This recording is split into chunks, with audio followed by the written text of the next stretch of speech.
ನಮಸ್ಕಾರ ವೀಕ್ಷಕರ, public news 6ಗೆ ಸ್ವಾಗತ. ಇವತ್ತು ಗಂಗಾವತಿ ತಾಲೂಕು ಕೊಪ್ಪಳ ಡಿಸ್ಟಿಕ್ಕು. ಇವತ್ತು ಅಂಜನಾದ್ರಿ ಬೆಟ್ಟ ಅಂದ್ರೆ ಆಂಜನೇಯನ ಜನ್ಮಸ್ಥಳ. ಇವತ್ತು ವಿಶೇಷವಾಗಿ ಆಂಜನೇಯ ದ್ವಾರ ಭಾಗದಲ್ಲಿ ನಾವಿದ್ದೀವಿ. ಇವತ್ತು ಧಾರ್ಮಿಕ ದತ್ತೆ ಹಾಗೂ ಕಂದಾಯ ಇಲಾಖೆಗೆ ಒಳಪಟ್ಟಂಥ ಶ್ರೀ ಹನುಮನ ಜನ್ಮಸ್ಥಳ ಅಂಜನಾದ್ರಿ ಬೆಟ್ಟ, ಚಿಕ್ಕರಾಂಪುರ ಹಾಗೂ ಆನೆಗುಂದಿ. ಮತ್ತು ಇವತ್ತು ದ್ವಾರ ಭಾಗದಲ್ಲಿ ಕೂಡ ಇದ್ದೀವಿ. ನಾವು ಒಳಗಡೆ ನಮಸ್ಕಾರ ಸ್ವಾಮಿ, ನಾವು ರಾಯಚೂರಿಂದ ಬಂದಿದ್ದೀವಿ.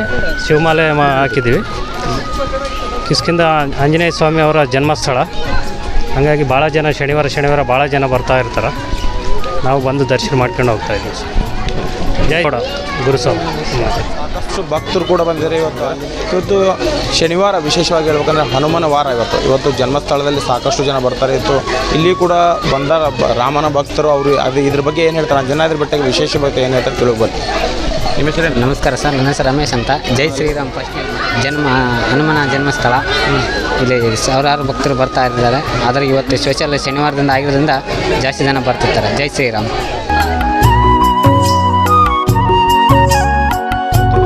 ಆಂಜನೇಯ ಬೆಟ್ಟದಲ್ಲಿ ಇವತ್ತು ಆಂಜನೇಯದ ಪಕ್ಕ ಇವತ್ತು ಶ್ರೀರಾಮನ ಮೂರ್ತಿ ಕೂಡ ಯಾವ ರೀತಿ ಕಂಚಿನಲ್ಲಿ ಮೂರ್ತಿಯನ್ನು ಶ್ರೀರಾಮನ ಮೂರ್ತಿ ಪ್ರತಿಷ್ಠಾಪನೆ ಮಾಡಿದಲ್ಲಿ ಇವತ್ತು ಆಂಜನೇಯದ್ರಿ ಬೆಟ್ಟದಲ್ಲಿ ಇವತ್ತು ಹನುಮನ ಜನ್ಮಸ್ಥಳದಲ್ಲಿ ಕೂಡ ಶ್ರೀರಾಮನ ಮೂರ್ತಿಯಲ್ಲಿ ಮುಂದೆ ಮತ್ತು ಶ್ರೀರಾಮನ ಮೂರ್ತಿಯ ಪಕ್ಕದಲ್ಲಿ ಇವತ್ತು ಹನುಮನ ಮೂರ್ತಿಯನ್ನು ಸ್ಥಾಪನೆ ಮಾಡಿದ್ದಾರೆ. ಇವತ್ತು ವಿಶೇಷವಾಗಿ ಸಾಕಷ್ಟು ಭಕ್ತರು ಕೂಡ ಬಂದಿದ್ದಾರೆ. ಇಲ್ಲಿ ಭಕ್ತರು ಏನು ಇದ್ರ ಬಗ್ಗೆ ವಿಶೇಷದಲ್ಲಿ ಇವತ್ತು 509 ಮೆಟ್ಲುಗಳಿವೆ. ವಿಶೇಷವಾಗಿ 509 ಮೆಟ್ಲುಗಳು ಹತ್ತಿ ಇವತ್ತು ಭಕ್ತರು ರಾಮನ ದರ್ಶನ ಪಡೆದು ಇವತ್ತು ಧನ್ಯರಾಗ್ತಾರೆ. ಇವತ್ತು ಸಾಕಷ್ಟು ಜನ ಶನಿವಾರ ಅಂದರೆ ಇವತ್ತು ಸಾಕಷ್ಟು ಭಕ್ತರು ಕೂಡ ಬಂದಿರ್ತಾರೆ. ಇವತ್ತು ವಿಶೇಷವಾದ ಸ್ಥಳ ಇದು ಹನುಮನ ಜನ್ಮಸ್ಥಳ. ಇವತ್ತು ಸಾಕಷ್ಟು ಭಕ್ತರು ಬಂದರೆ ಅವ್ರ ಭಕ್ತರು ವಿಶೇಷತೆ ಹನುಮನ ಬಗ್ಗೆ ವಿಶೇಷತೆ ಏನು ಹೇಳ್ತಾರೆ ಕೇಳುವ ಬನ್ನಿ. 470 ಮೆಟ್ಲು. 509 ಅಂತಾರೆ ಸರ್? ಅಲ್ಲ, 470 ನಾವು ನೋಡಿದ್ದಲ್ಲಿ 470 ಮೆಟ್ಲಿದೆ. ಸ್ವಲ್ಪ ಏನಿಲ್ಲ, ಕುಡಿಗೆ ನೀರು ವ್ಯವಸ್ಥೆ ಮಾಡೋಗಿಲ್ಲ ಅಷ್ಟೇ. ಅಲ್ಲಲ್ಲಿ ಸಾಕಷ್ಟು ಮತ್ತು ಧಾರ್ಮಿಕ ಇಲಾಖೆಗೆ ಒಪ್ಪಿಸ್ಯಾರ. ಯಾಕೆ ಕುಡಿಯುವ ನೀರಿನ ವ್ಯವಸ್ಥೆ ಮಾಡ್ತಿಲ್ಲ? ಅದು ನೀವು ಹೇಳ್ಬೇಕು, ನೀವೇ ಕೇಳ್ಬೇಕು, ನೀವೇ ಹೇಳ್ಬೇಕು ಅದನ್ನು. ಎಷ್ಟು ಮೆಟ್ಲು? 470 ಇದೆ. 470 ನಾವು ನೋಡಿದ್ದು. ಮತ್ತು 509 ನಮ್ಗೆ ಬರ್ಬೋದು. ಶನಿವಾರಕ್ಕೊಮ್ಮೆ ಎಷ್ಟು ಭಕ್ತರು ಬರ್ಬೋದು? ಬರ್ಬೋದು, ಒಂದು 25,000 ಜನರು ಬರ್ಬೋದು. 25-30 ಶನಿವಾರಕ್ಕೊಮ್ಮೆ 25,000 ಬರ್ತಾರೆ. ವಿಶೇಷವಾದ ಸ್ಥಳ ಬರ್ತದೆ. ಸರಿ, ಇವತ್ತು ರಾಮನ ಮೂರ್ತಿ ಪ್ರತಿಷ್ಠಾಪನೆ ಮಾಡೋದು ಅದ್ರ ಬಗ್ಗೆ ಏನು ಹೇಳ್ತಾರೆ? ಅದ್ರ ಬಗ್ಗೆ ಗೌರವ ಇದೆ ನಮಗೆ. ಶ್ರೀರಾಮ ಹನುಮನ ಪಕ್ಕ ರಾಮ ಇರಲಿ ಅಂತೇಳಿ ಇರಲೇಬೇಕು. ಇದ್ರೇ ಚೆನ್ನಾಗಿದೆ. ರಾಮ ಇಲ್ಲಿದ್ರೆ ಹನುಮ ಇಲ್ಲ, ಹನುಮ ಇಲ್ಲಿದ್ರೆ ರಾಮ ಇಲ್ಲ. ತಮ್ಮ ಹೆಸರು? ಹನುಮಂತ ರೆಡ್ಡಿ, ಬಳ್ಳಾರಿ. ಇವತ್ತು ಹನುಮನ ಜನ್ಮಸ್ಥಳದಲ್ಲಿ ನೀವು ಬಂದಿದ್ದೀರಾ. ವಿಶೇಷವಾಗಿ ಎಷ್ಟು ಮೆಟ್ಲು? 575. ಹೌದು ಸರ್. ಒಬ್ರು 470 ಅಂದ್ರೆ? ಇಲ್ಲ ಸರ್, 575 ಇದೆ. 100% ಇದೆ.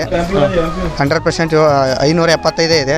ಇದರಲ್ಲಿ ವಿಶೇಷವಾಗಿ ಸ್ಥಳ ಅಂದರೆ ಮೊನ್ನೆ ಒಂದು ರಾಮ ಮಂದಿರ ಕಟ್ಟಿದ್ರು. ಅದು ನಮ್ಗೆ ಧರ್ಮ ರೀ, ನಮ್ಮ ಧರ್ಮದ ಚೆನ್ನಾಗಾಯಿತು. ಮೋದಿ ಅವರು ಇನ್ನೇನು ಬರ್ತಾರೆ. ಮತ್ತು ಇನ್ನೂ ನಮ್ಮ ಧರ್ಮ ಬಗ್ಗೆ ಹೆಚ್ಚಿನ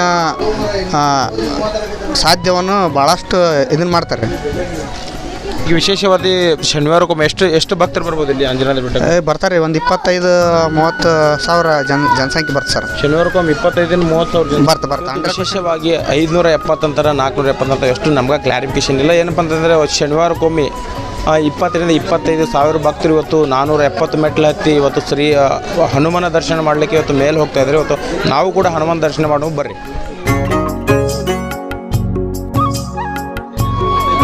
ಧಾರ್ಮಿಕ ದತ್ತ ಇಲಾಖೆ ಮತ್ತು ಕಂದಾಯ ಇಲಾಖೆ ಅವ್ರು ಏನು ಮಾಡ್ಕೊಂಡು ಬಂದ ಭಕ್ತರಿಗೆ ಸ್ವಲ್ಪ ನೀರಿನ ವ್ಯವಸ್ಥೆ ಮಾಡಿರಿ. ಇಷ್ಟು ಮಾಡಿ ಯಾಕಪ್ಪ ಬಂದು ನೀರಿಲ್ಲ, ಕುಡಿಯೋ ನೀರು ಅಲ್ಲಿ ಕೆಳಗಿಂದ 500 ಮೆಟ್ಲು ಹತ್ತಿ ಮೇಲೆ ಬಂದಿರ್ತಾರೆ. ಸ್ವಲ್ಪ ಕುಡಿಯೋ ನೀರಿನ ವ್ಯವಸ್ಥೆ ಮಾಡಿರಿ.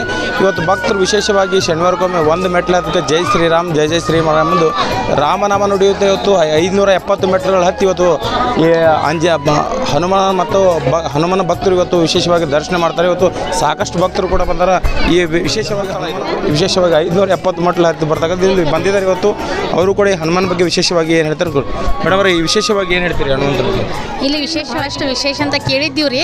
ಬಟ್ ಇವತ್ತು ಪ್ರತ್ಯಕ್ಷವಾಗಿ ಬಂದೀವಿ. ಇದೇ ಮೊದಲನೇ ಬಾರಿಗೆ ನಾವು ಬಂದದ್ದು. ನಮ್ಮ ಕಾಲು ಭಾಳ ನೋಯಿತ್ತು. 2 ಪಂಟನ್ಗಿನೂ ಹತ್ತಿವೇನೋ ಇಲ್ಲ ಅಂತ ಇವತ್ತು ಭಾಳಷ್ಟು ಆಶ್ಚರ್ಯ ಆಗಿದೆ. ಇಲ್ಲಿವರೆಗೆ ಬಂದು 500 ಪಂಟನ್ಗೆ ಹತ್ತಿ ಆಂಜನೇಯನ ಬೆಟ್ಟದ್ದು ಭಾಳ ಖುಷಿಯಾಗಿದೆ. ಜೈ ಆಂಜನೇಯ. ಸುಮಾರು ಎಷ್ಟು ಜನ ಇರ್ಬೋದು ಇಲ್ಲಿ?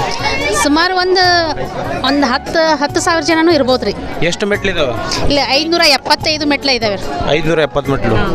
570 ಮೆಟ್ಲು ಹತ್ತಿ ಬಂದ್ರಿ? 570 ಮೆಟ್ಲ. ಯಾವುದೇ ಕಾಲು ನೋವಿಲ್ರಿ, ಏನು ಸ್ವಲ್ಪನೂ ಅಳಕ್ಕಿಲ್ಲ. ಅಲ್ಲಿ ವಿಚಿತ್ರ ಆಗ್ಬಿಟ್ಟದ. ಇವತ್ತು ಭಾಳ ವಿಶೇಷತೆ ಇಲ್ಲಿ.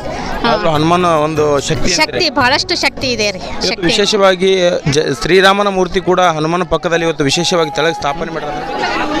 ಧಾರ್ಮಿಕ ದತ್ತ ಇಲಾಖೆ ಹಾಗೂ ಕಂದಾಯ ಇಲಾಖೆಯವ್ರು ಏನು ಮಾಡ್ತಾರೆ ಬಂದ ಭಕ್ತರಿಗೆ ಸ್ವಲ್ಪ ನೀರಿನ ವ್ಯವಸ್ಥೆ ಮಾಡಿರಿ. ಒಂದು ಹನಿ ಕೂಡ ನೀರಿಲ್ಲ. ಯಾಕಪ್ಪ ಅಂತಂದ್ರೆ 570 ಮೆಟ್ಲು ಹತ್ತಿ ಮ್ಯಾಲೆ ಬಂದಿರ್ತಾರೆ ನೋಡಿರಿ. ಇವಾಗ ನೀರಿನ ವ್ಯವಸ್ಥೆ ಮತ್ತು ಸರ್ಕಾರದಿಂದ ಮತ್ತು ಇದು ಕರ್ನಾಟಕ ಸರ್ಕಾರದ ಒಳಗೊಂಡಂಥ ಇದೊಂದು ವಿಶೇಷವಾಗಿದ್ದು ಏನಪ್ಪ ಅಂತಂದ್ರೆ ನೀರಿನ ವ್ಯವಸ್ಥೆ ಮಾಡಿ ಬಂದ ಭಕ್ತರಿಗೆ ಅದೊಂದೇ ಮಾಡಿರಿ. ಅದೇ ದೊಡ್ಡ ಸಹಾಯ ನಿಮ್ಮದು. ಇವತ್ತು 570 ಮೆಟ್ಲು ಹತ್ತಿ ಬಂದಿರ್ತಾರೆ ಪಾಪ ಭಕ್ತರು. ಒಂದು ಮೆಟ್ಲು ಇವತ್ತು ಭಕ್ತರು ಇವತ್ತು ಒಂದೊಂದು ಮೆಟ್ಲು ಕೂಡ ಇವತ್ತು 570 ಬಾರಿ ಕೂಡ ಜೈ ಶ್ರೀರಾಮ್ ಎಂದು ಮೆಟ್ಲು ಹತ್ತಿ ಬಂದು ಇವತ್ತು ಆಂಜನೇಯನ ದರ್ಶನ ಕೂಡ ಪಡಿತಾರೆ. ಇವತ್ತು ವಿಶೇಷವಾಗಿ ಸಾಕಷ್ಟು ಜನ ಬಂದರೆ ಇಲ್ಲಿ ಒಂದು ವಾರದ ವಿಶೇಷವಾಗಿ ಶನಿವಾರಕ್ಕೊಮ್ಮೆ 20 ರಿಂದ 25 ಸಾವಿರಕ್ಕೂ ಹೆಚ್ಚಿನ ಜನ ಇವತ್ತು ಆಂಜನೇಯ ಭಕ್ತರು ಇವತ್ತು ಅಂಜನಾದ್ರಿ ಬೆಟ್ಟಕ್ಕೆ ಬಂದು ವಿಶೇಷವಾಗಿ ಹನುಮಾನ ದರ್ಶನ ಕೂಡ ಪಡಿತಾರಂತ ನಾವು ಕೇಳಿದ್ದೀವಿ. ಆದರೂ ಇಲ್ಲಿ ವಿಶೇಷವಾಗಿ ಸಾಕಷ್ಟು ಜನ ಬಂದರೆ ಇದ್ರ ಬಗ್ಗೆ ಜನ್ಮಸ್ಥಳ ವಿಶೇಷವಾಗಿರ್ತಕ್ಕಂಥ ದೇವಸ್ಥಾನ. ಇಲ್ಲಿ ನಾವು 2-3 ಸಾರಿ ಬಂದ್ರೂ ಇಲ್ಲಿ ಹತ್ತಕ್ಕಾಗಿರಲಿಲ್ಲ. ಈ ಸಾರಿ ಬಂದಿದ್ದು ಖುಷಿಯಾಗಿದೆ. ಇಲ್ಲಿ ಮೇನ್ ವ್ಯವಸ್ಥೆ ಅಂದರೆ ಇಲ್ಲಿ ಬರುವಾಗ ದಾರಿಯಾಗ ಅಲ್ಲೆಲ್ಲೇ ಸ್ವಲ್ಪ ನೀರಿನ ವ್ಯವಸ್ಥೆ ಇದ್ದರೆ ಇನ್ನೂ ಹತ್ತೋರಿಗೆ ಒಳ್ಳೆಯದಾಗ್ತದೆ ಅಂತ ನನ್ನ ಅಭಿಪ್ರಾಯ ರೀ. ಅದನ್ನು ಬಿಟ್ಟರೆ ಇಲ್ಲಿ ಚೆನ್ನಾಗಿದೆ, ಎಲ್ಲ ನೋಡ್ಲಿಕ್ಕಾಯ್ತು, ಉಳಿದಿದ್ದೆಲ್ಲ ವ್ಯವಸ್ಥೆ ಅದ. ಆಮೇಲೆ ಹತ್ತಲಿಕ್ಕೆ ಅದೇ ಸ್ವಲ್ಪ ತೊಂದರೆ ಆಗ್ತದೆ ಅಷ್ಟೇ. ಧಾರ್ಮಿಕ ಇಲಾಖೆಗೆ ಏನು ಹೇಳಕ್ಕೆ ಇಷ್ಟಪಡ್ತೀರಿ? ಅದೇ ಧಾರ್ಮಿಕ ಇಲಾಖೆಯವರು ಇಲ್ಲಿ ಸಾಕಷ್ಟು ಭಕ್ತರು ಬರ್ತಾರೆ. ಅದ್ರ ಕುರಿತಂತೆ ಇನ್ನಷ್ಟು ವ್ಯವಸ್ಥೆನ ಕಡಿಮೆ ಅದ್ರಿ ಸರ್. ಇಲ್ಲಿ ನೀರಿನ ವ್ಯವಸ್ಥೆ ಇಲ್ಲ. ಸಾಕಷ್ಟು ಭಕ್ತಾದಿಗಳು ಬರ್ತಾರೆ. ಅದ್ರ ತಕ್ಕಂಗೆ ಸಾಕಷ್ಟು ಹಣದ ಹೂಡಿಕೆನೂ ಆಗ್ತದ್ರಿ ಇಲ್ಲಿ. ಅದಕ್ಕೆ ತಕ್ಕಂಗೆ ವ್ಯವಸ್ಥೆಯನ್ನು ಮಾಡ್ಕೋಬೇಕು. ಇನ್ನು ಸುಮಾರು ಎಷ್ಟು ಜನ ಬರ್ಬೋದು ಮೇಡಮ್ ಭಕ್ತರಲ್ಲಿ ವಾರದಲ್ಲಿ ಸಾವಿರಾರು ಜನ ಬರ್ತಾರೆ ಸರ್. ಅದರಲ್ಲೂ ವಿಶೇಷವಾಗಿ ಶನಿವಾರ ದಿನ ಸಾಕಷ್ಟು ಭಕ್ತರು ಬರ್ತಾರೆ. ಹಾಗಾಗಿ ಸಾಕಷ್ಟು ತೊಂದರೆಗಳಾಗ್ತಾವೆ. ನೀರಿನ ವ್ಯವಸ್ಥೆ ಮತ್ತು ಅಲ್ಲಲ್ಲಿ ಏನಂತಂದ್ರೆ ಮಡಿಕೆಗಳನ್ನು ಇಡುವುದ್ರ ಮೂಲಕ ಆದರೂ ವ್ಯವಸ್ಥೆ ಮಾಡಿಕೊಂಡ್ರೆ ಇನ್ನೂ ಹೆಚ್ಚು ಜನ ಬರ್ಬೋದು. ನೀಲಮ್ಮ ಗೌಡರ್ ಅಂತೇಳಿ. ಎಲ್ಲಿಂದ ಬಂದ್ರಿ? ನಾವು ಮುದ್ದೇಬೇಳದಿಂದ ಬಂದಿದ್ದೀವಿ.